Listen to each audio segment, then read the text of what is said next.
Hello, friends, and welcome back to r/ProRevenge. I think using your child as bait for money is a bad idea. Don't worry, the OP from our first story will fix it. But before we begin, don't forget to subscribe to our channel if you're new here and turn on notifications so you don't miss a new video every single day. Here we go. Use your daughter as panhandle bait?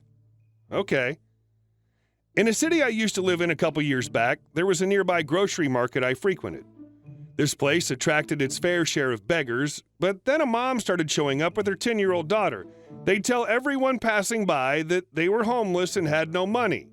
They would disappear the second the store clerk told them to get lost, but would always be back a few minutes later.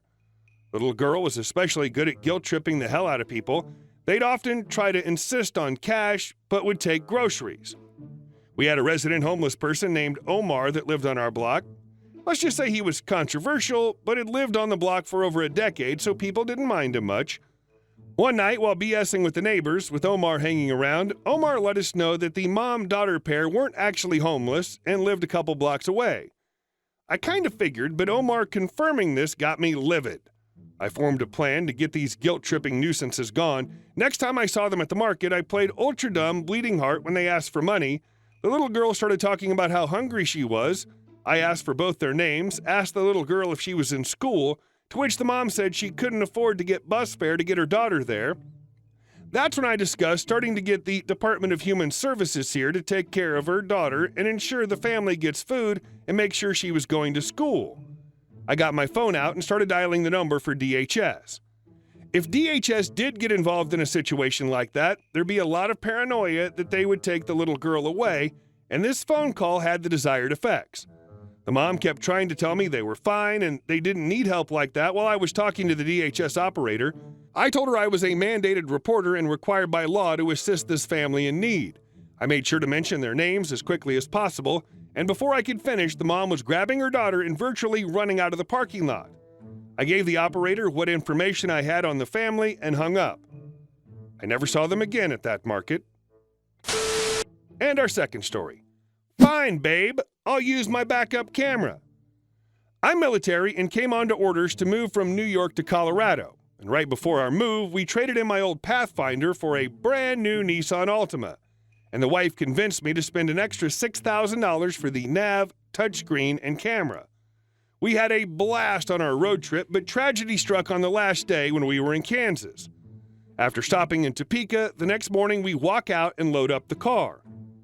I was parked at the end of a row, and there was a car to my left, perpendicular to me, if you can picture that. But I start the car, throw it in reverse, check my mirrors, and I hear, "We paid $6,000 for this nav and screen, and you don't even use it." Fine. So I turn my attention to the screen, and I don't look away. I reverse and turn. The camera's supposed to beep for both motion and proximity, but nothing happened. I creamed a Mercedes that was in the perpendicular spot to my left. I mean, creamed it. I had a small scratch. This dude had like no bumper left. I checked my mirror instinctively at that point, and guess what was there? The effing car. I would have seen it if I'd been using the mirrors from the start, but no. So after a few, I swallowed my pride and went to the hotel lobby where I found the dude. He was actually the manager, and I tore the bumper off his dad's car that he wasn't supposed to have, and I know this because about 15 minutes later, the dad shows up to chew his son's butt out. But we finally exchanged information, and USAA totally handled everything for me, and we made it to Colorado in almost one piece. So prior to this day, she denied ever telling me that, but we were in a friendly conversation today, and something came up about her friend doing almost the exact same thing, and I brought it up again.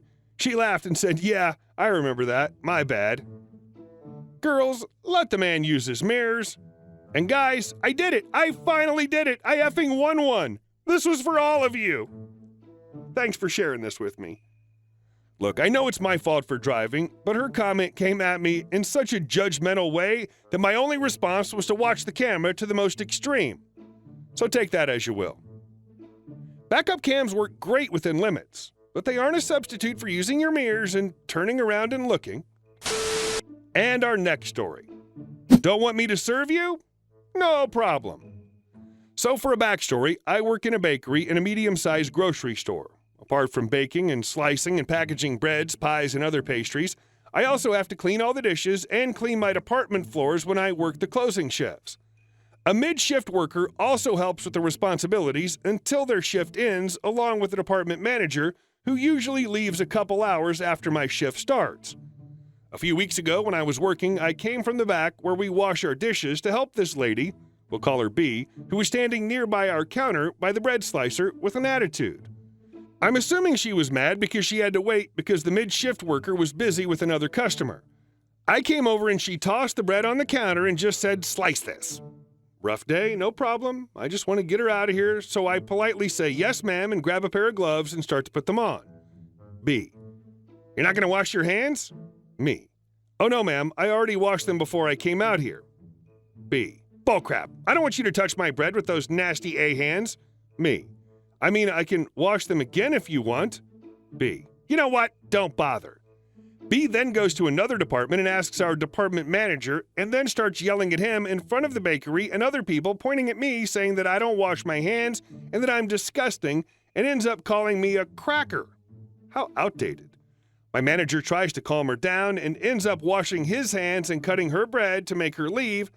I explain the situation to my manager, and he basically says, "Next time, just wash your hands by one of our sinks next to the front counter. But if she comes back and tries causing a scene again, to let him know, and he'll tell her to leave." After talking to the store manager, he also told me the same thing. Fast forward to yesterday. B comes back later towards closing time, where both the mid-shift and department manager are both gone, so I'm the only one working in the bakery. She's holding bread to be sliced again and hasn't noticed it's me when she asks me to slice her bread until I reach out my hand to get the bread. She stops and said, "No, you're not helping me." With a rude look on her face, I immediately smile and say, "No worries, have a nice night," and I walked to help another lady, then walked in back to clean the dishes. A few minutes later, I hear yelling, "Excuse me!" So I walk back up. "Yes, ma'am?" She gives me another rude look and says, "Is no one going to help me?" "No, ma'am, I'm the only one in the bakery." "Then wash your effing hands and slice my bread." "No, ma'am, I'm not serving you. Have a nice night." "You're slicing my effing bread. You have to." "No, ma'am. You told me not to serve you. Have a nice night." And I walked in the back to clean more dishes. B ends up throwing her bread on the ground, and my store manager comes and tells her she needs to leave for causing a scene and threatens to call police if she doesn't leave. So B leaves, but not without more screaming and name-calling, but she leaves. I tell my store manager what happened, and he told me I should have handled it better and that I instigated her to get angry and to get a hold of him if that ever happened again. Whatever. It felt great. That poor bread was innocent. And our last story. New company director changes pay policy in my department. As a bit of background, I work for a big, important, and essential government company. My department was basically a giant archive with a twist.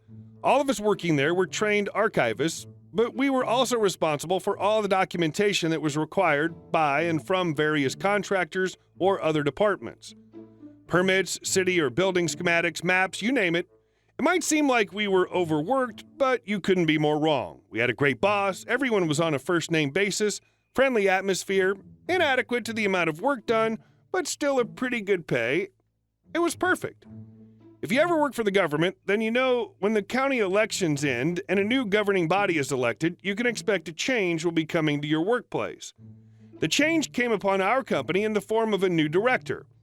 About a month later, our boss was summoned to the director's office. After coming back, he told us that the new director was looking to outsource our department because she didn't see worth in keeping us, but couldn't find any company willing to work for less than we were paid. Instead, as of next month, we were all going to be paid based on our production goals, if you can even call it that in this type of work.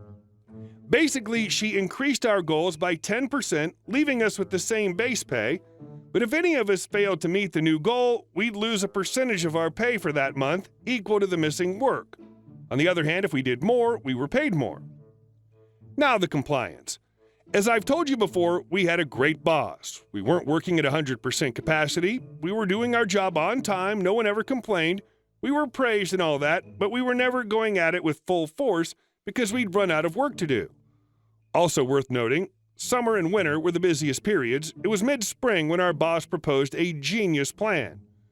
That year during summer and winter, we worked like crazy possessed workaholics, eating at your desk instead of going to the conference/dining room so you can work at the same time and do more, not taking breaks so you can do more.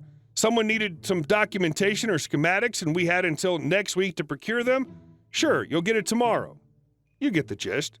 That summer and winter, we were paid a bit more than triple the normal monthly pay. Quick aftermath, because it's a long story already. Director lady tried to change our pay to salary. Boss told us we all gave him a notice. Director backed off. Then our boss was told that it wasn't set in stone that our contracts would be renewed/prolonged. After they weren't, almost half the department lost their jobs. That was the end of November.